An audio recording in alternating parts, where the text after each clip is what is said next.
Using these 4 colors of flowers, I'm putting together a wreath. Divided into fourths, each color will cover a section. I'm starting at the top here with the red and working my way around. I'm adding 4 of each color to the top part, and 10 flowers total will be used for each section. This wreath will hang on one of 2 front doors. It'll be on the door that we use the most, and I'll design a coordinating piece using these same flowers for the other front door.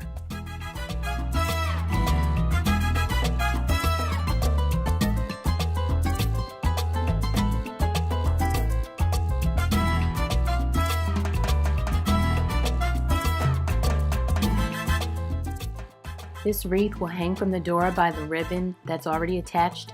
I'll be gluing this bow to that ribbon as well.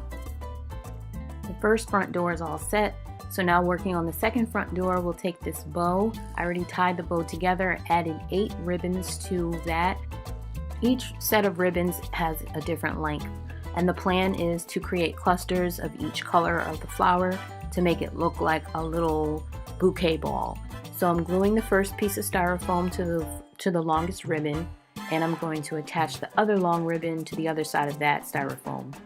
And then I'll be attaching 5 flowers of each color to each styrofoam.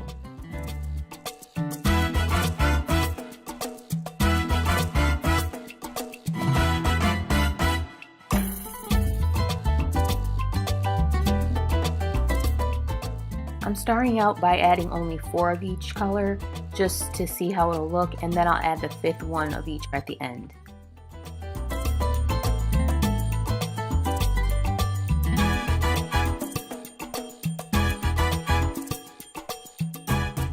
So here I'm adding the 5th flower to each cluster to cover where the ribbon was attached. This and the wreath will both hang from each door by a command hook.